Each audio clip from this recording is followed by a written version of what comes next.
energy and a wonderful person amongst us all. So let's first welcome him. Let's have a round of applause. So he's a person you must be looking forward to and much to learn from him, right? So we'll start this interactive session. First we'll learn his journey and then I'll come to you. You can ask whatever you want to ask, right? Sir, so how has this journey been for you?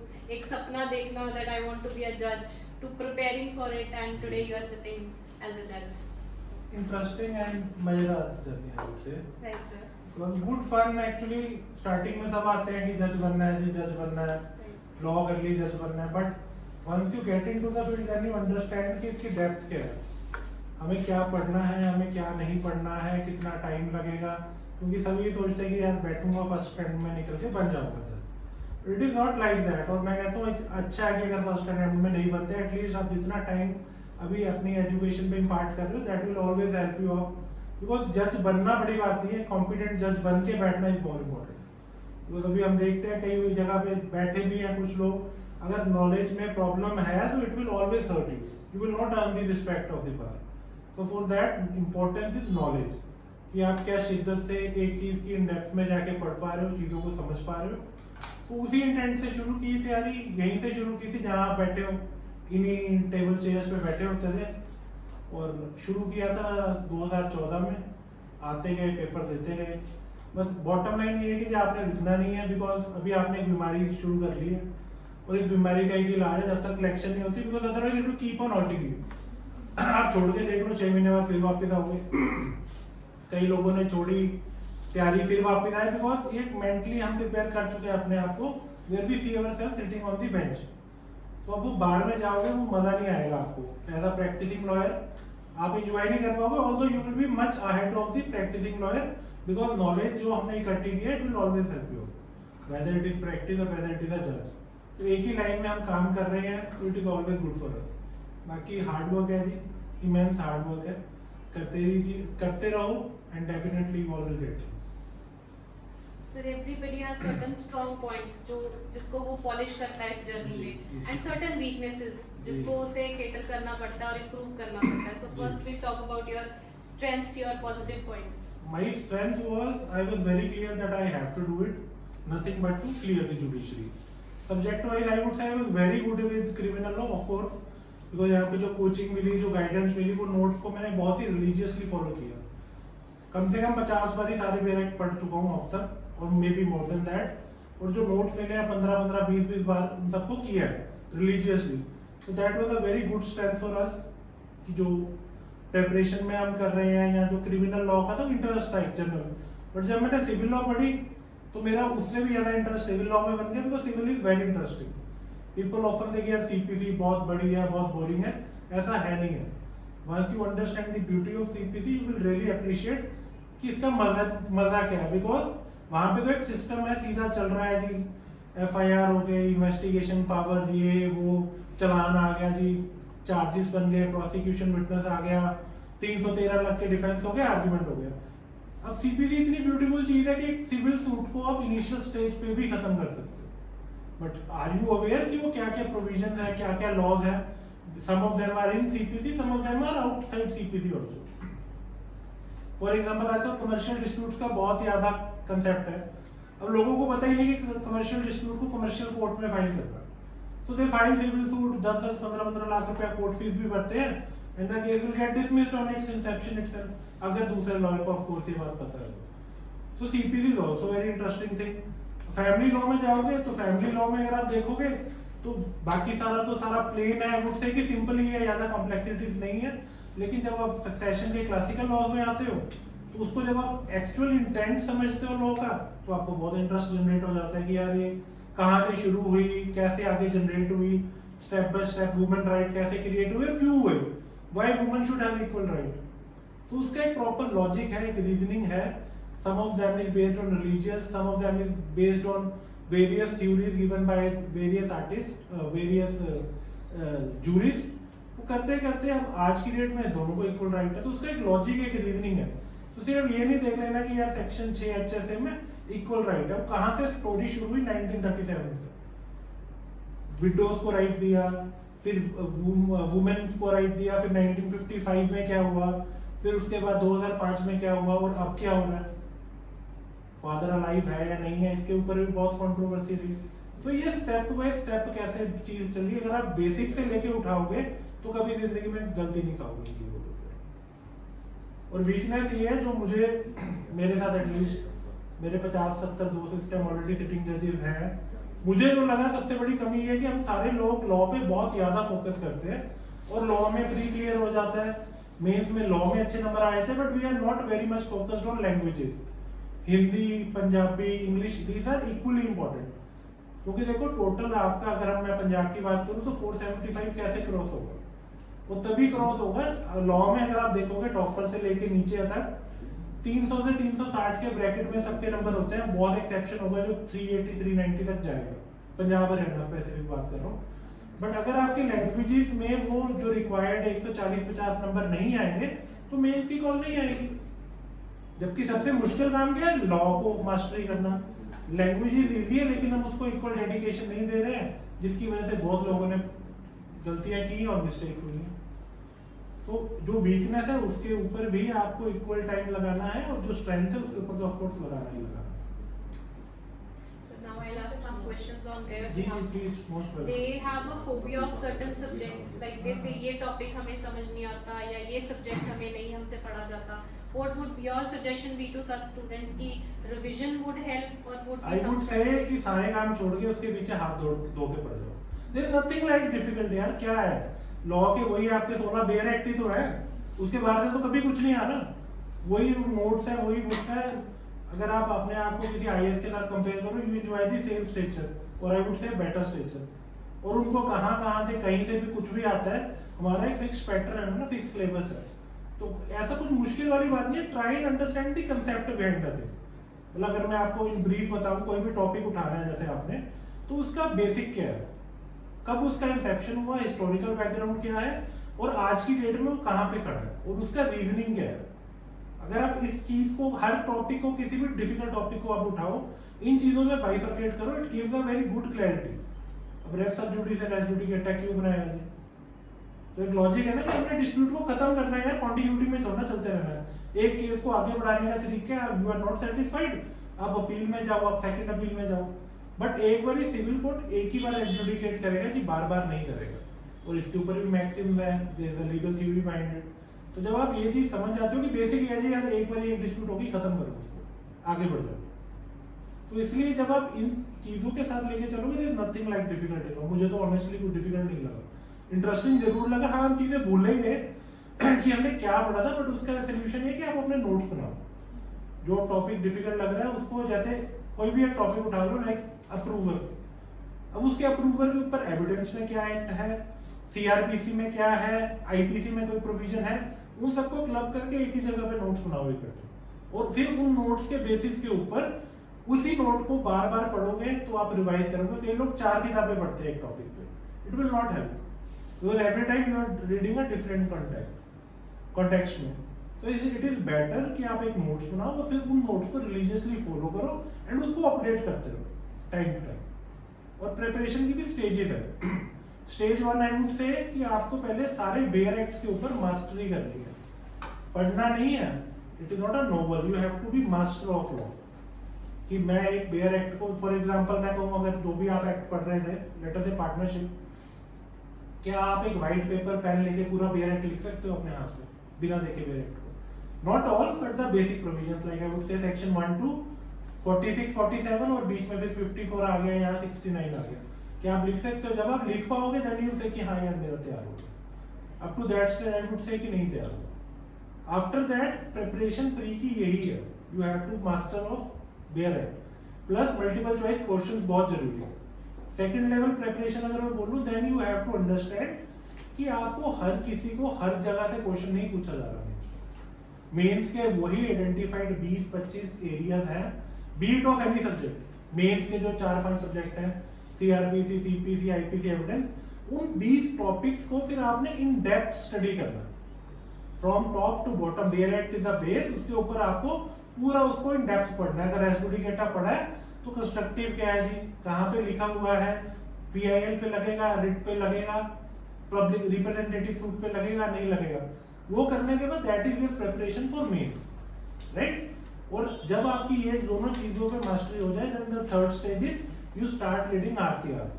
अगर दिल्ली कर रहे हो तो Delhi law times, Punjab Haryana preparation कर रहे हो तो last 2 years की RCR should be on your tips, कि जो भी लॉ चेंज हो रहा है, अगर रेगुलर लॉ को ही दिखा हुआ है we need not follow, but जहां पे लॉ का नेक्स्ट स्टेज आ रहा है, अब जैसे कोई भी टॉपिक उठा लो जिसपे भी रिसेंट में कोई ना कोई लॉ एडवर्स पोजीशन में भी उसके ऊपर लॉ चेंज हुआ तो हमें पता होना चाहिए कि एडवर्स पोजीशन में क्या लॉ चेंज हुआ।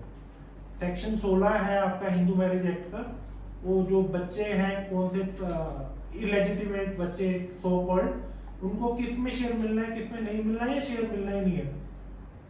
तो जैसे हिंदू लॉ पढ़ रहे हो आप तो एक चीज वैलिड मैरिज आ गई सारे राइट्स, वॉइड मैरिज आ गई तो बच्चों को राइट मिलना है नहीं मिलना, वॉइडेबल आ गई तो मिलना है कि नहीं मिलना, डिवोर्स हो गया तो क्या डिवोर्स से बच्चों के इनहेरिटेंस पे कोई फर्क पड़ेगा, and what about live in relationships, कोई मैरिज ही नहीं हुई बट इकट्ठे रह रहे हैं और बच्चे भी हैं तो क्या लिविंग में इनहेरिटेंस का राइट है या नहीं है।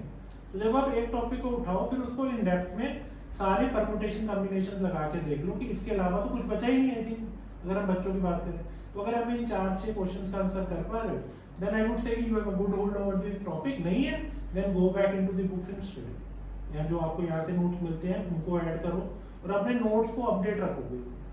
तो ये 3 स्टेजेस हैं प्रिपरेशन की, जब आप थर्ड स्टेज पे पहुंच जाओगे आपका कोई पेपर नहीं होगा, I am very sure.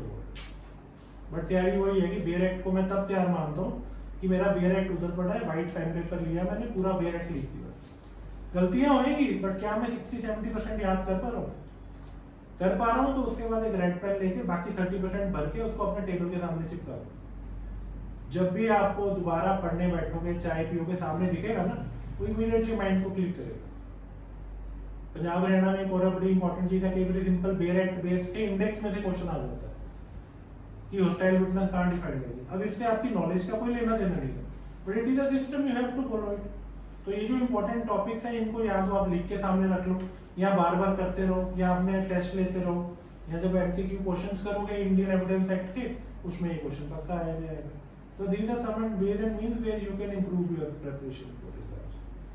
So coming from what you just said, developments are very important. जी। आपको कितना जरूरी लगता है कि इनको रेलेवेंट केस लॉ जो नए हैं वो लिखने चाहिए या सिर्फ इनको लैंडमार्क जजमेंट्स पे स्टिक करना चाहिए? बहुत सिंपल है जी, इसमें बहुत ज्यादा कॉम्प्लिकेटेड रहते हैं सब बच्चे। मैं प्रिपरेशन स्टार्टिंग स्टेज पे रहा, लॉ इज वेरी सिंपल। जो भी landmark judgment on a specific point है वो हमें याद होनी चाहिए। हर एक अगर आप एक लैंडमार्क जजमेंट डाल रहे हो ये सोच लेना कि 10 में से एक एडिशनल मार्क आपको मिल गया। अगर मैंने सेम लिखा आपने सेम लिखा लेकिन मैंने जजमेंट लिखी I will get 1 mark more than you. और यही 15-20 नंबर जो लास्ट में सारे डिफरेंट आते हैं लैंडमार्क जजमेंट्स के बाद। रिसेंट हैपनिंग्स में अब अगर एडवर्स पोजीशन की हम बात कर रहे थे कौन सी जजमेंट में वो एडवर्स पोजीशन का लॉ होगा। जैसे अभी हम एडीजे का पेपर दे रहे थे तो उसमें क्वेश्चन आ गया कि जी आज के डे में क्या फादर को अलाइव होना जरूरी है तभी डॉटर को ऐसा राइट इनहेरिटेंस मिलेगा या एज अ बर्थ राइट है। उसके ऊपर कौन सी जजमेंट है स्पेसिफिकली पूछा गया हमसे। तो are we able to remember that. Of course अगर वो लैंडमार्क है तो हमें पता होनी चाहिए और अब तो जजमेंट में क्वेश्चन में स्पेसिफिक पूछा हुआ है साइट दी रेलेवेंट जजमेंट। तो इतना ही जजमेंट करना है, एक पॉइंट पे 50-50 करने मत बैठ जाओ। लेकिन लैंडमार्क है, अब जनरल डिफेंस में अगर मैं पूछूंगी कौन सी जजमेंट है या मर्डर के ऊपर 5 एक्सेप्शन है, पांचों एक्सेप्शंस पे एक जजमेंट आपको याद होनी चाहिए। यादा करने की जरूरत नहीं है, 1-2 1-2 दैट वुड सफाइस। इससे ज्यादा करने की जरूरत नहीं और इससे कम में आपका काम चलेगा। और इसको मैं ये भी कह सकता हूँ कि आपको जजमेंट्स को क्रैम करना ही पड़ेगा। तो जैसे एविडेंस की होगी, आईपीसी की होगी, सारी जजमेंट्स इकट्ठी कर लो एक जगह पे और उसको बार बार पढ़ते रहो, लॉ ही रिवाइज हो जाता है सारा बैठे बैठे उसमें। Any other questions you want to ask them, sir? As we are talking about the judgment, so do you think to remember the citation No. or judgment is important, or will it give the edge? No, I don't think so. You should rely much on. If you can, of course, it is a good thing. But कितनी याद करोगे? जैसे एक paper में 500 judgements है। The question is that last year the one candidate who had cleared their Punjab judiciary, Mhm. she told that like in her Haryana exam, she didn't mention the citation of the judgment and where her marks are deducted, and she was not able to go for her interview. I beg to differ on that point. I would only say कि law point है, मुझे भी पता है किसी भी specific law point के ऊपर क्या judgment है, तो मैं judgment का नाम लिखूंगा, ज़्यादा से ज़्यादा सुप्रीम कोर्ट की है तो ऐसे लिख दूंगा, हाई कोर्ट है तो हाई कोर्ट लिख दूंगा, along with it अगर ईयर याद रह जाए तो nothing like that. ईयर नहीं भी लिख रहा ना, बिकॉज मुझे पता है, मैं क्वेश्चन डाल रहा हूँ तो मैं पता है ना कि सेक्शन 6 में कौन सी रिसेंट जजमेंट है, मैं तो ये देखना चाह रहा हूँ कि क्या आपने वो जजमेंट तक पहुंचे भी हो या पहुंचे नहीं हो. तो name of the judgment Supreme Court 2024 और उसमें क्या पॉइंटर्स हैं विद दैट सेट. अब मैं पूरी डेप्थ में जजमेंट नहीं लिखनी, बिकॉज एक चीज बहुत इंपॉर्टेंट है, जब आप मेंस लिखोगे कितना टाइम है आपके पास, 3 घंटे, और अब पंजाब हरियाणा में 3 घंटे में 20 क्वेश्चन लिखने, हाउ विल यू राइट. तो जब भी प्रिपरेशन करनी है, नोट्स बनाने, इस एस्पेक्ट को ध्यान में रखना है. You have only 8 minutes. तो 8 मिनट्स में अगर आप सोचोगे कि मैं वहां बैठ के याद करके लिख लूंगा तो नहीं लिख पाओगे. It should be on your tips कि भाई क्वेश्चन आ गया मर्डर के ऊपर, ये फोर्थ एक्सेप्शन पे, तो मैं वहीं से शुरू करूंगा. ये एक्सेप्शन, ये जजमेंट, ये प्रोविजन, ये इंग्रेडिएंट, इसमें ये है, ये लैंडमार्क जजमेंट है, इसको इसके अप्लाई किया तो इसमें बनता है या नहीं बनता है, कंक्लूजन, दैट्स इट. बिकॉज इससे ज्यादा टाइम अगर आप 8 की बजाय 18 मिनट लगाओगे तो ये जो 10 मिनट है, ये 10 नंबर का क्वेश्चन तो आपने मिस कर दिया. चाहे उसमें आपके 10 में मैं कह रहा हूँ 4 नंबर भी आने थे, बट 4 नंबर तो आप पीछे लग गए ना, व्हाट फॉर. और आखिरी में जब कंपटीशन होता है बहुत इंटेंस है, 5-5, 10-10 नंबर पे ही बंदा अंदर बाहर हो जाता है. कोई जज बन के बैठा हुआ है, उसके साथ आपके 4 नंबर याद है और आप उनके नहीं है तो आप बाहर हो, सिंपल है. तो ये बहुत इंपॉर्टेंट एस्पेक्ट है कि जब नोट्स भी बनाओ, टाइम को ऑलवेज कीप इन माइंड कि हमें 8 मिनट में ही लिखना है. क्या हम लिख पा रहे हैं? जब मैं मेंस की तैयारी भी करूंगा तो मैं खुद ही पिछला कोई क्वेश्चन उठा के रैंडम पेपर से मैं वॉच सेट करके लिखूंगा कि यार मैं 10 मिनट 8 मिनट में लिख पा रहा हूँ, नहीं लिख पा रहा हूँ, I need to increase my speed और आई नीड टू मतलब मुझे याद नहीं आ रहा है, मेरी हैंड राइटिंग में इशू है, स्पीड में प्रॉब्लम है, तो I will correct it before sitting in exam. तो ये चीज, this is very important, you have to focus on that also. हाँ प्लीज ओपनली यार, डोंट बी वरीड, जो पूछना पूछो, एनी क्वेश्चन आई हैव. अलग अलग स्टेट्स में अलग अलग सिलेबस होता है जी. जैसे राजस्थान में 100 मार्क्स का, प्लस में 30 मार्क्स की हिंदी इंग्लिश है जी.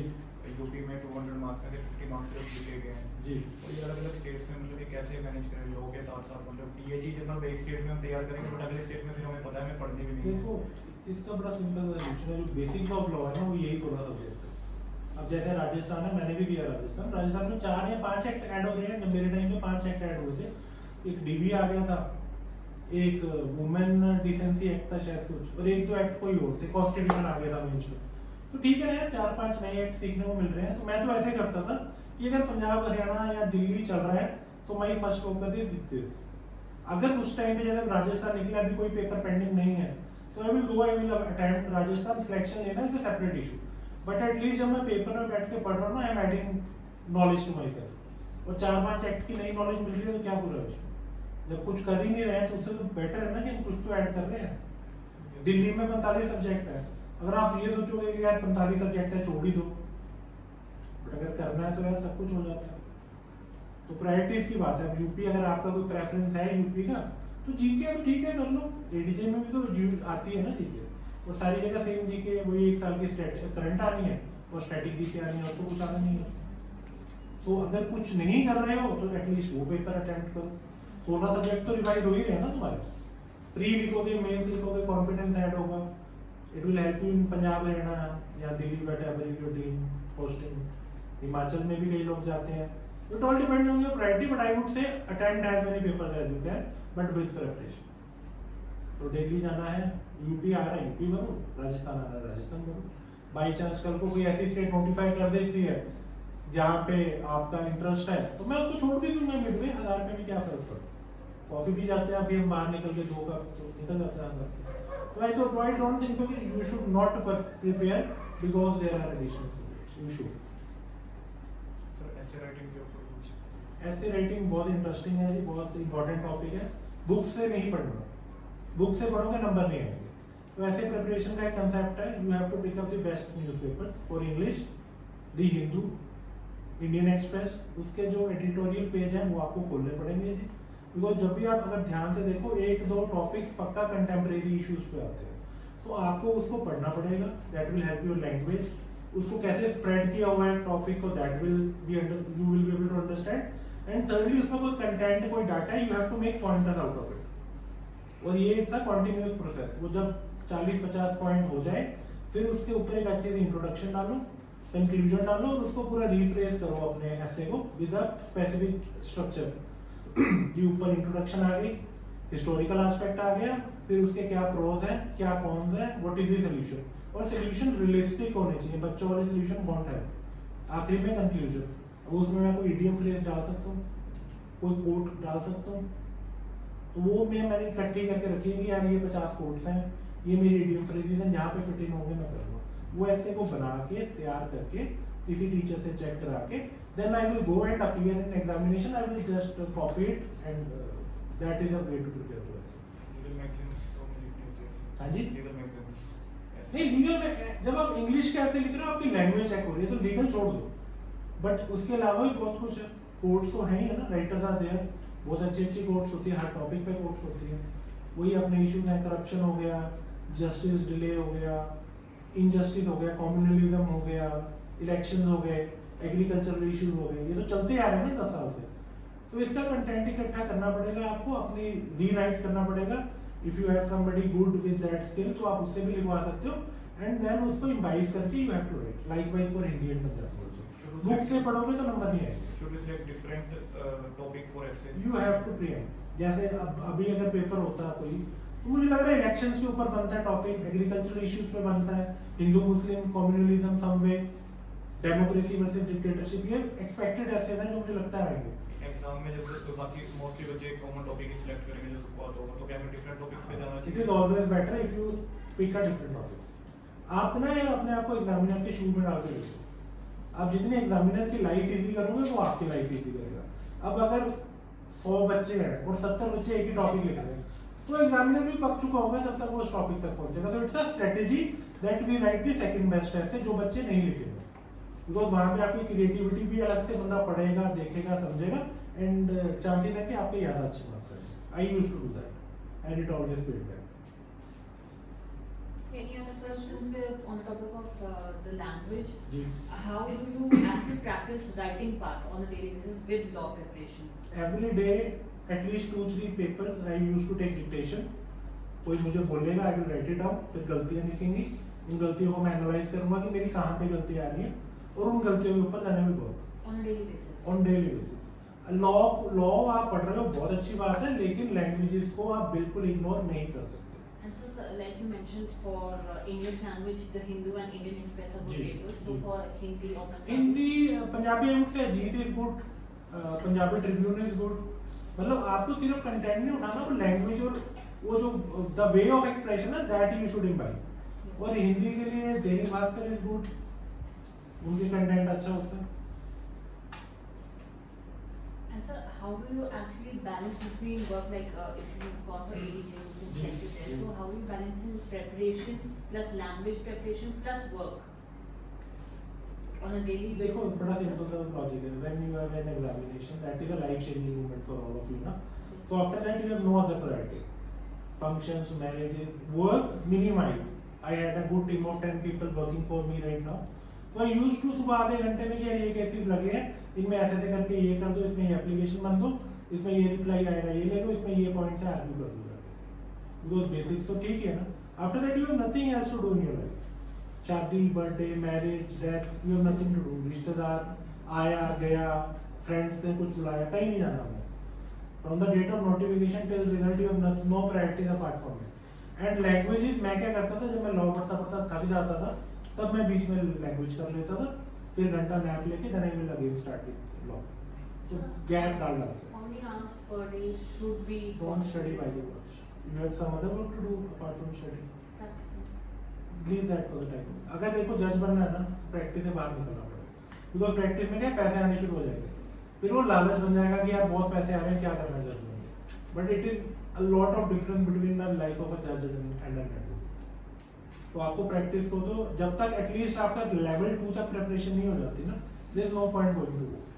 क्या करोगे कोर्ट जाके, फाइलें लेके घूम रहे हो, लॉ को तो समझो पहले, उसको अंडरस्टैंड करो, राइट? क्या आप जब कोर्ट में प्रैक्टिस के लिए जा रहे हो, जो कोर्ट में हो रहा है आप समझ पा रहे हो उस चीज को? तो the best way out is level 2 preparation पर पहुंचो, वहां पे देन उसको प्रैक्टिकली इंप्लीमेंट होते देखो अपनी आंखों से। कि यार अब लॉ कैसे लग रहा है, वो लॉ था ये, इस जज ने ऐसे लगाया, क्या ये सही किया या गलत किया? जज भी तो ह्यूमन बीइंग है ना, they tend to make mistake. क्या आप उसको करेक्ट करवा सकते हो ऑन द स्पॉट खड़े होकर? करा सकते हो, बट उसके लिए आपको पता होना चाहिए। सो माय सजेशन इज, मैंने भी नहीं किया, I started in 2014, I think I went to court in 2017। बीच बीच में कभी कभार बीच में गैप आ गया तो चलो चले गए 10-15 दिन, बट प्रायोरिटी ये रखो कि जब तक लेवल 2 प्रिपरेशन नहीं हो जाती, प्लीज बिल्कुल कोर्ट मत जाओ। And in your opinion, would teaching help? Did teaching help for you in your own preparation? It help me a lot, because पता है क्या, मैंने एक सब्जेक्ट पढ़ लिया, मुझे लगता है मुझे बहुत अच्छे से आता है, लेकिन जब मैं 100-150 बच्चे के सामने खड़ा होकर सेम चीज पढ़ा रहा हूँ ना, तो उस जो वो 150 नोटोरियस बच्चे मुझसे पूछ सकते हैं, उसके बाद तो कुछ लॉ नहीं बच गया। तो when you are able to justify their answer, that means you are perfection of this subject. Plus ये उस स्टेज पे करना है जब कोई पेपर पेंडिंग नहीं खड़ा, हमारी प्रिपरेशन लेवल 2 लेवल 3 पे चल रही है, ओनली देन। जब तक हम उस लेवल पे नहीं पहुंचे, there is no point of doing anything apart from preparing. Be very clear. So in case like multiple failures if they occur, like Sorry? when someone has not cleared the prelim जी, or mains, जी। so how to keep oneself motivated even then? The motivation should come inside. These are not failures. Don't use the word negative word. These are stepping stones. Okay. Sit down, analyze where things went wrong. There must be some area if you're not able to clear pre. तो ये देखो कि मैं ये principal जो index based question आ रहे हैं उनको गलत कर रहा हूँ, या मेरे थ्योरेटिकल वाले जो कंसेप्चुअल टॉपिक्स हैं वो गलत हो रहे हैं, या मैं पूरे क्वेश्चन नहीं अटेम्प्ट कर पा रहा हूँ। There has to be some specific area ना, identify them, work on them. और there is nothing like failure. अगर मैं ऐसे फेलियर देखूं, I have appeared 3 times in interview Punjab Haryana में, तो शुड आई कंसीडर कि यार मैं तो 3 बार फेल हुआ? I don't think so. So every time I am earning, I am learning new things, ना? So don't use this negative connotation. These are stepping stones. अगर एक टाइम में जज बन जाओगे ना, मजा भी नहीं आएगा, ऑनेस्टली बताओ। तो ये चीजें जरूरी है। And so initially, apart from books, do self-help books like Samarth Agarwal or some other help? I don't suggest that. जो नोट्स मिल गए आपको, उनको इन डेप्थ पढ़ो। उसके अलावा कोई भी एक बुक पकड़ लो हेल्प के लिए, जो कि which is best in the life for that. Parminder Kaur की सीरीज आती है, I find those books very good. अगर आपको किसी भी बुक पे, जैसे आईपीसी की है, सीआरपीसी की, हमारे सरासर ही है Baljinder Saraj ji, he is sitting ADJ, he is an expert of law. तो उनकी जो सीरीज आती है, that is very very helpful for law students. तो अगर एक आपने रखनी है book plus notes plus bare, अगर आपने 1 से 2 बुक करोगे ना, then you will build up, because आपको अल्टीमेटली तो नोट्स ही बनाने हैं ना। तो इन्हीं 3 चीजों पे फोकस रखो, दैट शुड सफाइस। इससे ऊपर कुछ करने की जरूरत नहीं। बाकी देखो, हर एक का अपना स्ट्रेटेजी होती है। कोई कहता है कि यार मेरी चलो बेसिक प्रिपरेशन हो गई है, ये मैंने कर लिया, मैं कोई नेक्स्ट ऐड करना चाहता हूँ। तो if you want to try second text book you can, but मैंने कभी ट्राई नहीं किया। ये हो सकता है कई बार एक बुक में कोई टॉपिक अच्छा नहीं है, लाइक AK जैन की सीरीज आती थी, उसमें अरेस्ट का टॉपिक बहुत अच्छा लगा था, तो यस मैंने वहां से उठा के अपने नोट्स में टाइप कर लिया उसको। तो देयर आर फ्यू टॉपिक जहाँ पे वो बुक बहुत ही एक्सेप्शनली गुड है, तो ठीक है उसको यूज करना। बट अदरवाइज जो पढ़ाया जा रहा है डायरेक्ट उस पर फोकस रखो, जो नोट्स बना रहे हो उसको अपडेट रखो और उसके ऊपर फोकस करो, बार बार डिफरेंट बुक्स मत करो। This is what I suggest. हाँ जी, I have one question from ji, you. Ji. As a human being, once you're selected a judge, so I think this is very important for them to know that what is the importance of power of learning. Like they get selected, let's say at such a young age, they have a senior advocate in front of them who's very senior in age and very experienced. So I think this young generation is lagging behind in these concepts. So what would you guide them for that? If at all they get selected, what should be the they all will get selected, I am very sure. Simple rule. Till date, I have not seen one single student who have dedicatedly and passionately worked and has not cleared revision. Not even one. अगर कुछ लोगों ने क्या किया, 2 failure हुए, रुक गए कि यार 2 बारी पेपर नहीं क्लियर हुआ, मेरा नहीं होगा। That should not be your approach. तो आपको वहां पे नहीं रुकना, आपको कंटिन्यूसली जब तक नहीं बनते रुकना ही नहीं है। There is no second priority in your life except clearing this exam. और यार लोग तो कहाँ पहुंच गए, चांद पे जाके हम रिसर्चेस कर रहे हैं, हमारे से 16 सब्जेक्ट की मास्टरी नहीं हो पा रही। मतलब understand there is some problem with us, we have to identify that problem and we have to work on that. And secondly सबसे इंपॉर्टेंट चीज लाइफ में है नॉलेज। जो 3 देवियां होती है ना हमारे हिंदू कल्चर में, सरस्वती विद्या, सरस्वती लक्ष्मी जी और शक्ति व्हाटएवर काली। तो आई वुड से कि हमारी फील्ड में या किसी भी फील्ड में नॉलेज इज इमेंस। अगर मुझे नॉलेज पता है ना, I can go in high court, I can argue and I can tell the जज no my lord this order is not as per provisions of law, because I have the knowledge. और कल को जज बनना नहीं important from where I started. अब मैं जज हूँ, लेकिन जज बनने से कुछ नहीं होगा। I should be master of whatever case I am discussing. मुझे लॉ ही नहीं पता, I see mockery being made every day. मुंह पे कोई कुछ नहीं कहेगा, लेकिन अगर आपको नॉलेज नहीं है आप क्या करोगे कोर्ट में बैठ के, ये तो बताओ। जज बनना is not an issue, you should attain that knowledge, and once you attain that knowledge you will definitely be through. There is no reason why you should not be selected. अब तो ऐसे सीटें आती है 100 सीटें 250 सीटें, तो यार इसमें तो होना चाहिए। अगर आप सिंसियरली एफर्ट मारोगे होगा। अपना सेल्फ बिलीफ है आपको कि आप जज बन सकते हो? किसी को है डाउट कि नहीं बन सकते? किसी को है डाउट? मुझे कईयों की शक्ल में दिख रहा है कि उनको है doubt. I don't want to pin point, I can see it and tell you. Confidence नहीं है, क्यों नहीं है यार? इंसान ही बनते हैं ना जज। कोई मार्क्स से तो नहीं आ रहे कि कोई स्पेशल हमारे क्रेडिट पे आ रहे हैं और उनको हम जज लगा रहे हैं। आप लोगों के बैचमेट्स क्लासमेट ही तो बन रहे हैं ना। तो see what difference they are making कि वो बन पा रहे हैं और हम नहीं हो पा रहा। तो वर्क, अटेन नॉलेज, एंड हमारी फील्ड में अगर आपके पास नॉलेज है, you are the king. Whether you are a जज, whether you are an advocate, you are the king. और जिसको नॉलेज नहीं है वो चाहे जिस मर्जी पोस्ट पे बैठो, he will never attain respect from the society और फ्रॉम द क्लास। तो नॉलेज है और एक अंदर ना एक पैशन रखो। यंग बच्चे हो, अंदर पैशन है कि मैं 16 घंटे बैठ के पढ़ सकता हूँ। क्या करना है मूवीज देख के, सोशल मीडिया पे हम सब होंगे, आई एम वेरी श्योर। क्या करते हैं हम सोशल मीडिया पे?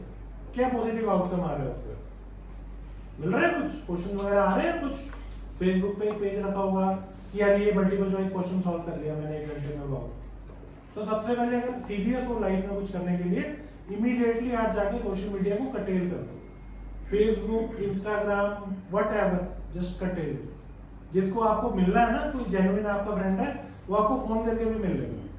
और जिसको नहीं मिलना, ऊपर आपके चाहे 4 कमेंट कर ले, बाद में उसने जो करना है हम सबको करें। तो जहां पे मेरा एक रूल था जो मैं करता था प्रिपरेशन में, आज रात को जब सोओगे तो ये देखना कि पिछले 24 घंटे में मैंने कितने घंटे किस चीज पे लगाए। मैंने कितने घंटे पढ़ाई की, कितने घंटे टीवी देखा, कितने घंटे सोशल मीडिया पे खराब किए, कितने घंटे नींद ली, कितने घंटे दोस्तों के साथ आवारागर्दी की। और उसको एनालाइज करना कि यार इसमें से मेरा प्रोडक्टिव और कंस्ट्रक्टिव टाइम कितना निकला और कितना टाइम मैंने वेस्ट किया। जब माइंड को ये मैसेज आएगा ना, ये 24 घंटे में से सिर्फ 4 घंटे हैं प्रोडक्टिव, तो आपको आंसर मिलना शुरू हो जाएगा कि यार मेरे पेपर क्यों नहीं क्लियर हो। तो उस 4 को हमने 14 या 16 पे लेके जाना। जिस दिन वो 14-16 घंटे होने शुरू हो जाएंगे, not back to back, but हाँ कई बार होगा 5 दिन अच्छा पढ़ रहे, 6 दिन नहीं हो रही पढ़ाई, तो ठीक है ना, हाफ डे रिलैक्स करो। बट वो रिलैक्स ऐसा होना चाहिए, ये नहीं कि सोशल मीडिया पे चले जाओ। फैमिली के साथ बैठो, आराम से गप्पे मारो, अपना बाहर वॉक करो, रनिंग करो। मैं जब स्टार्टिंग में था तो नेगेटिविटी आती थी, मैं रन करता होता था, तो वो that really help me out. 15-20 minute 25 minute if you can run daily, तो इट रियली हेल्प्स। तो नेगेटिविटी वगैरह सारी बॉडी की निकल जाती है माइंड से। तो ये सब चीजें करो, जो टाइम आप वेस्ट कर रहे हो उसको छोड़ के बुक्स पे आओ। इन बुक्स में से ही सब कुछ मिल रहा है। और हमारी सोसाइटी में जिसको रिस्पेक्ट मिलती है नॉलेज को, जिस दिन जज बन जाओगे you will see a difference around you. आज जो लोग आपसे या सीधे मुंह बात भी नहीं कर रहे होंगे, वो लोग आपको फेसबुक फ्रेंड छोड़ो घर पे आके मिलेंगे। ये मैं रियलिटी आपको बता रहा हूँ, which I am seeing। तो इन सब चीजों को, मटेरियलिस्टिक चीजों को छोड़ के लाइफ में एक एजेंडा बनाओ कि यार मैंने जज बनना है तो बनना है, दैट्स इट। जितनों ने ये सोच के तैयारी की, मैंने आज तक एक बंदा नहीं देखा जो ना बनाओ। हाँ जी प्लीज। सर लाइफ 'ਚ कई बार इवें दी प्रॉब्लम आती है कि मतलब जो आप पहले कंटिन्यू सब कुछ स्टडी वगैरह सब कुछ ਚੱਲ ਰਹੀ ਵਧੀਆ, ਜੀ। ਬਟ ਉਹਦੇ ਵਿੱਚ ਕਈ ਵਾਰ ਇਵੇਂ ਦੀ ਪ੍ਰੋਬਲਮ ਆਉਂਦੀ ਜਦੋਂ ਸਟੱਡੀ ਤੋਂ ਥੋੜਾ ਜਿਹਾ ਹਟਣਾ ਪੈਂਦਾ ਵਾ जी ਤੇ ਮਤਲਬ ਆਪਸ਼ਨਸ ਵੀ ਕਈ ਦਿੰਦੇ ਕਿ ਨਹੀਂ ਮਤਲਬ ਹੁਣ ਥੋੜਾ ਹੀ ਰੈਸਟ ਕਰ ਲਾ, ਉਸ ਟਾਈਮ ਤੇ ਕਿਵੇਂ ਮੋਟੀਵੇਟ नहीं ਕਰਨਾ? मतलब समझ में आया। मैं तो रूटीन की गल कर रहे हो कि टाइम पीरियड ਟਾਈਮ की ਪੀਰੀਅਡ गल? ਕਈ ਵਾਰ ਕੰਟੀਨਿਊਸਲੀ ਪੂਰਾ ਫੋਕਸਡ ਹੈ ਕਿ ਆਪਣੇ ਸਬਜੈਕਟ ਤੇ ਸਭ ਕੁਝ, ਬਟ ਕੋਈ ਇਵੇਂ ਦੀ ਪ੍ਰੋਬਲਮ ਆ ਜਾਂਦੀ ਫਿਜ਼ੀਕਲੀ ਜਾਂ ਮੈਂਟਲੀ ਕੋਈ ਵੀ, ਤੇ ਉਸ ਟਾਈਮ ਤੇ देखो ਇਹਦਾ मैं आपको 2 सॉल्यूशन दूंगा। अगर नोटिफिकेशन नहीं आई, पेपर नहीं है, तो 2-4 दिन 5 दिन जितने लाना चाहते हो, विच इज मतलब ऑफ इंटेंस इंपॉर्टेंस से ला लो, कोई डिफिकल्टी नहीं। बट एक बार नोटिफिकेशन आउट हो गई ना उस तो बाद उससे इम्पोर्टेंट काम कोई नहीं करोगे। मेरी पिछले 7-8 महीने 2-3 बड़ी सीरियस प्रॉब्लम्स आई हैं। मदर का ऑपरेशन भी होया, मेरी मदर मेरे को लेके नहीं गए, वो दोनों में दिख रहा था कि ये बेटा पढ़ाई कर रहे हैं। She never asked me, operation वाले दिन I went just for a day. So when you will start studying उन्होंने दिखेगा कि यार बच्चा कुछ कर रहा है लाइफ च, कोई तेन डिस्टर्ब भी नहीं करेगा। और प्रॉब्लम देखो हर किसी की लाइफ है, but that should not be a block in your success. There are ways and means to cut it that. हम जैसे तुसी कह रहे हो, मे बी योर ब्रदर और मे बी योर सिस्टर और your cousin, somebody can step in for you and do the same thing which you are expected to do. Is it possible? Answer is yes. So do that. मेरे 2 बड़े serious issue थे, मैं नहीं गया, एक दिन नहीं गया। I was blessed with kids also, एक दिन नहीं गया, नहीं गया। तो जो तो एजेंडा क्लियर है लाइफ का, and it is a support of the family. I would say, I would not say it in a negative way. It is a support given by the family, but that support will come at a cost. When they see कि यार नहीं यार कमरे की तरह सवेरे बैठ रहे हैं, शाम तक लगा हुआ है, तो कुछ करता ही नहीं, और then people will start following you and start supporting you. अगर उन्होंने दिख ही रहा कि यार बाइक चकदा गेड़ी मार के घरे आ जाता है, फिर लोगों ने काम ही दसना हम की करना। So everything in life is earned. You have to earn it. और उस स्टेज तक पहुंचने you have to do a lot of hard work. So don't think for any exceptions. Try and focus on the agenda in hand. Don't distract. And so you, Come with me. and so ji. you have pointed out that you have lagged 3-4 interviews also. So what Sorry? you have lagged behind 3-4 ji, ji, ji. interviews in ji. Punjab and Haryana test. Ji. So what all things or what all points you think that the student lagged behind the interview, or what we should learn, or what we should prepare ourselves for, and we shouldn't lag for that interview, and what all things and what we should keep in mind when we're coming for an interview, we're sitting before the panel, and what we should keep in mind, how we have to respond them, how we have to sit. So I would only say one thing: stay relaxed and stay calm. कुछ नहीं है, interview is just a process. Nobody can gauge what you have learned in 10 minutes. Let's be very practical. What they are trying to say is कि do you have the personality of a judge? That's it. I sorry with no offenses to anybody. People tend to say कि ऐसे बैठो, ऐसे करो, ये करो, वो करो. I would simply say go with a very relaxed mind. जितना माइंड रिलैक्स्ड होगा आप उतना बेटर परफॉर्म करोगे। ये मेरा खुद सीखा है। मैं भी फर्स्ट इंटरव्यू में गया, पैनिक होता ही है, थोड़ा सा प्रेशर तो होता ही कि यार हाई जज बनना है, क्लियर हो जाए। तो you kill your productivity, you kill your efficiency. अब जिस मेंस में मैं गया हूँ with a very relaxed mind कि यार कोई नहीं देखी जाएगी, I have to attempt this paper to the best of my abilities. जब ये थॉट प्रोसेस के साथ गया हूँ तो मोर देन एक्सपेक्टेड नंबर मिल गए। और जब वो माइंड में बैक ऑफ द माइंड ये था हाय नहीं होगा तो क्या होगा, हाय नहीं होगा तो क्या होगा, तो क्लियर तो पेपर तब भी हुए। लेकिन जैसे अब 2 पेपरों में 150 प्लस है, उस टाइम वो 110-120 पे गाड़ी रुक जाती है। Because if you allow your mind to think rationally, to think constructively, वो खुद आपको आंसर्स देगा। अगर आप वहां पे उसको कटेल कर लोगे, प्रेशराइज कर लोगे कि यार मैं इंटरव्यू में बैठा हूँ, क्या हो जाएगा, क्या हो जाएगा, राइट? तो डोंट वरी। अब अगर इंटरव्यू फर्स्ट टाइम फेल हुआ, कोई भी रुक जाता, नहीं रुकना ना, दैट इज द की। 3 बार नहीं हुआ, there were specific reason for that, will discuss it some other day. But ठीक है यार, नहीं हुआ, आज मैं बेटर पोजीशन में हूँ। अगर मैं तब आता तो आज मैं डीजे तो नहीं बन रहा इन एनी केस।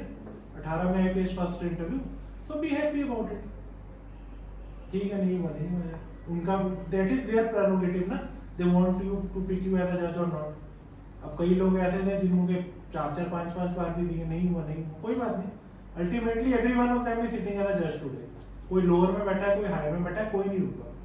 बिकॉज कहीं ना कहीं तो यार karma is acting in your favour ना। So don't worry about this. Interview है, रिलैक्स माइंड। मेंस में जाओ, सुपर रिलैक्स माइंड में जाओ। प्री होता था, मेरे साथ वाले लोग पागलों की तरह एक दिन पहले पढ़ रहे हैं, यार एक दिन पहले पढ़ते कुछ नहीं हुआ। मैं शाम को 4-5 बजे किताबें बंद कर देता था, आराम से अपनी वॉक करनी, ज्यादा टेंशन हो रही है चॉकलेट खा लेनी, डार्क चॉकलेट, आराम से सो जाना, सुबह उठ के कुछ नहीं पढ़ना, रिलैक्स माइंड में जाना है, पेपर दे देना, दैट्स इट। तो हर एक का अपना सिस्टम है। मेरा जितना रिलैक्स रहता हूँ, मेरी उतनी बेटर प्रोडक्टिविटी निकलती है। हाँ जी। So everybody is confused कि पहले प्री की तैयारी करें, मेंस की करें। Actually, what is the difference between both the form of preparation? सी अगर मैं आपको हार्डकोर बताऊं, there is lot of question, like I told you level 1 preparation is bare act mastery, that is your preparation of pre के लिए आपको books खोलने की भी जरूरत नहीं है, नोट्स खोलने की भी जरूरत नहीं है। अगर आपने शिद्दत से बेयर एक्ट पे मास्टरी कर ली, आपका प्री कोई नहीं रोक सकता। I can give you that in writing. आप कोई भी पेपर उठा के देख लेना, बेयर एक्ट के बाहर कितने क्वेश्चन आते हैं, 5 10, और अपना टारगेट रखो ना, मैंने यार 450 नंबर अचीव करना है 500 में। जिस दिन 450 आ जाएगा प्री रुकेगा। तो मेरी that is my strategy and I thoroughly followed it. Pre में बेयर एक्ट 15 बार कम से कम करने ही करने हैं 3 महीने में, राइट। मेंस के लिए जब मेरी आएगी तैयारी, तो फिर मैं अननेसेसरी टॉपिक्स छोड़ दूंगा। पंजाब हरियाणा में बेयर एक्ट मिल रहा है ना, लेटर से 80% मैं तैयारी कर रहा हूँ, 20% टॉपिक आगे मैं बेयर एक्ट उठा के इंडेक्स को लिख ही दूंगा ना, इतना तो मैं कर ही सकता हूँ ना। बट वो जो 20 टॉपिक्स हैं हर सब्जेक्ट के, उनको मैं इतनी डेप्थ तक जाके पढ़ूंगा कि मुझसे जो मर्जी पूछ लो, I would be thorough with it.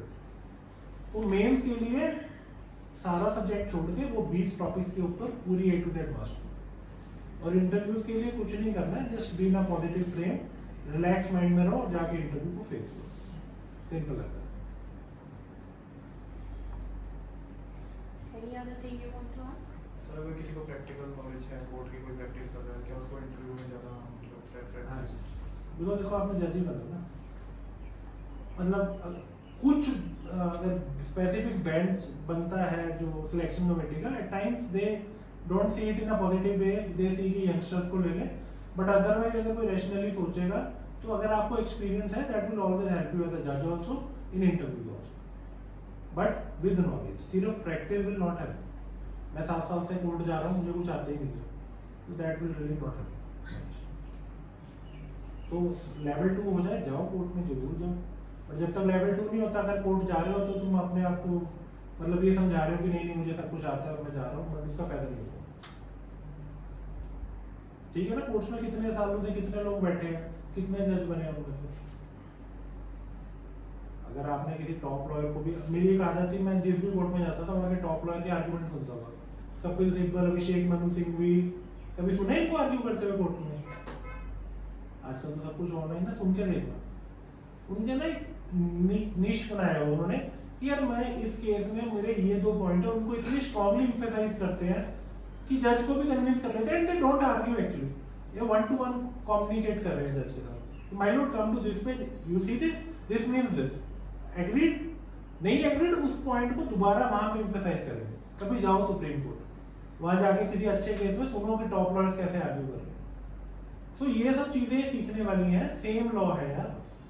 ये तो नहीं कि उनको कोई डिफरेंट आईपीसी मिली हुई है कि आप इसमें से फटाफट कर देना और आपको ऐसा फीस मिल जाएगी। ईयर ऑफ एक्सपीरियंस है, उन चीजों पे मास्टरी की हुई है, जाते हैं and they are masters of law, that is why they are making a lot of money. Law में पैसे की कोई कमी नहीं है, अगर आप प्रैक्टिस में भी हो। A good lawyer easily makes around 4-5 lakh rupees even in Chandigarh, easily, but when you have the knowledge and you have the skill,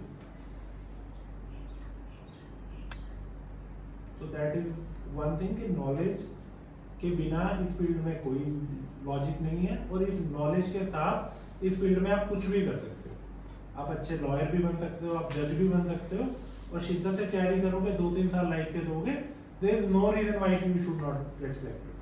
but be rational and talk to yourself, अपना वीक एरिया आइडेंटिफाई करो और उसके ऊपर काम करो ना। डरना क्या है, फेल ही हो जाओगे, इससे बुरा तो कुछ नहीं होगा, हो लिया ना ऑलरेडी, क्या हो गया? बताओ, घर वालों ने मारा, डंडे पड़े, कुछ नहीं, बट एटलीस्ट उस वीक एरिया पे काम तो करके देखो, क्या पता दैट इज अ ब्लॉक जहाँ पे आप नहीं काम कर पा रहे। बट पेरेंट्स इज साइलेंट, जो एक्सपेक्टेशन होती है वो कई बार कोई गल पर्सनली नहीं। डिपेंड करती है। देखो, वो तो कुछ भी नहीं कहते, कोई ना फेल हो गए नेक्स्ट टाइम। एग्जैक्टली, बिकॉज अगर वो ਤੁਹਾਨੂੰ ਦੇਖਣਗੇ ਕਿ ਤੁਸੀਂ ਮਿਹਨਤ ਕਰ ਰਹੇ ਹੋ, ਤੁਹਾਨੂੰ ਕੋਈ ਨਹੀਂ ਰੋਕੇਗਾ।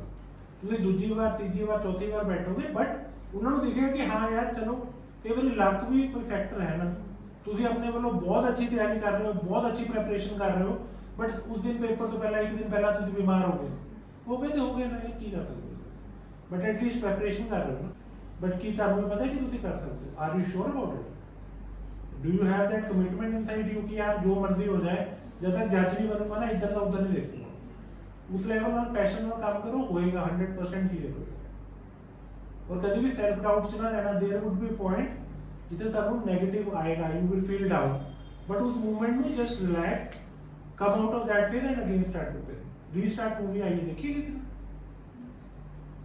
देखना I found it really interesting IPS है मनोज कुमार शायद ਉਹਨਾਂ ਦੇ ਬਣੀ ਹੈ story it is a very strong story ਔਰ ਉਹਦੇ ਕੁਝ ਚੀਜ਼ਾਂ ਤੁਹਾਡੀ ਪ੍ਰੈਪਰੇਸ਼ਨ ਨਾਲ A to Z ਮਿਲਦੀਆਂ ਨੇ ਉਹਦੇ ਇੱਕ ਸੀਨ ਹੈ ਕਿ ਜਦੋਂ ਹੀਰੋ ਭੱਜਿਆ ਜਾਂਦਾ ਹੈ ਕਿ ਯਾਰ ਮੇਰਾ ਪੇਪਰ ਨਹੀਂ ਕਲੀਅਰ ਹੋ ਰਿਹਾ ਮੀਨਸ ਮੈਂ ਕਿੱਥੇ ਪ੍ਰੋਬਲਮ ਕਰ ਰਿਹਾ तो ਉਹਨੂੰ ਕਹਿੰਦਾ ਜੀ ਆਹ ਫੜ ਪੈਨ ਪੇਪਰ ਤੇਰੇ ਕੋਲ 8 ਮਿੰਟ ਹੈ ਜੋ ਮੈਂ ਤੁਹਾਨੂੰ ਦੇ ਦਿੱਤੇ ਇਸ 8 ਮਿੰਟ ਦੇ ਉੱਤੇ ਆਪਣੇ ਉੱਤੇ ਲਿਖ because that is the bottom crux of a mains paper that in 8 minutes am I able to do justice to a particular topic if answer is yes I will get through अगर मैं नहीं लिख पा रहा तो मेरा नहीं clear होगा सिंपल एज दैट तो इसलिए अपन उस टॉपिक में समझना भी है और मेंस के लिए वो क्रैक करके भी जाना स्पेसिफिकली जजमेंट्स और होता है यार आराम नाल होता है ये सिर्फ एक मिथ है once you get into that stream ना you will start appearing competitively आराम नाल paper will get through don't worry So coming from this point of 8 minutes, I think answer writing is the most important thing for the students. for mains answer writing is very good but answer writing will only come when you have the perfect knowledge of a topic if you know how to write on a general defenses then writing should not be a very big issue तब पूरा law clear हो गया होगा then you make your notes and read that notes 10 times and then go and do it ਜਿਹੜੇ ਬੱਚੇ ਨਿਕਲੇ ਨਹੀਂ ਕਿਸੇ ਦੀ ਆਨਸਰ ਸ਼ੀਟ ਚੱਕੋ ਆਰਟੀਐਚ ਕਢਾਓ ਪੜੋ ਕਿੰਨੂੰ ਨੰਬਰ ਕਿਉਂ ਮਿਲੇ ਨੇ ਮੈਂ ਕੀ ਲਿਖ ਰਿਹਾ ਉਹ ਕੀ ਲਿਖ ਰਿਹਾ ਮੈਨੂੰ ਕਿੰਨੇ ਨੰਬਰ ਉਹਨੂੰ ਕਿੰਨੇ ਨੰਬਰ तो कंपैरेटिव करो स्टडी ਤੁਹਾਨੂੰ ਆਪਣੇ ਸੋਲੂਸ਼ਨ ਮਿਲਣੇ ਸ਼ੁਰੂ ਹੋ ਜਾਣਗੇ ਐਂਡ ਰਾਦਰ ਦੈਨ ਦੈਟ ਇਹ ਵੀ ਦੇਖੋ ਕਿ ਮੇਰਾ ਵੀਕ ਏਰੀਆ ਕੀ ਹੈ ਮੇਰੇ ਕਿਹੜੇ ਸਬਜੈਕਟਸ 120 ਤੋਂ ਮਤਲਬ 60% ਤੋਂ ਨੰਬਰ ਘੱਟ ਰਹੇ ਨੇ ਔਰ ਕਿਉਂ ਰਹੇ ਨੇ ਬਿਕੋਜ਼ ਜਦੋਂ 60% ਮਾਰਕਸ ਆ ਜਾਣਗੇ will be easily be through there is no point कि ਤੁਹਾਡਾ ਨਾ ਹੋਵੇ Thank you so much, sir, for your valuable guidance. I hope you learned a lot of life lessons also. And now I hope everyone sitting in the room will be selected as judge. At least take the motivation along. You all have to work towards a positive goal. And हम सब judge बन के यहाँ से निकलेंगे. Promise? Promise to yourself and to sir. Thank you. I assure all of you, I am saying this for the third time I believe, not even one person who has not worked hard जिदा paper ना clear हो you see a poster in the room all of them were sitting here like you guys some are in Punjab some are in Haryana someone is in Delhi कोई राजस्थान बैठा है कोई UP बैठा है Bihar ED तो selected हो गए हैं तो there has to be something good about this thing ना मतलब जो चीज़ें मिल रही है ना उन चीज़ों तो सीखो इन चीज़ों को इम्प्लीमेंट करो and get it through and कभी भी सेल्फ डाउट मत रखना बिकॉज कई बच्चे मैं देखे गलती करते हैं तो उत्थे प्रॉब्लम आती है All right? Okay, all the very best for your next exam. Do it.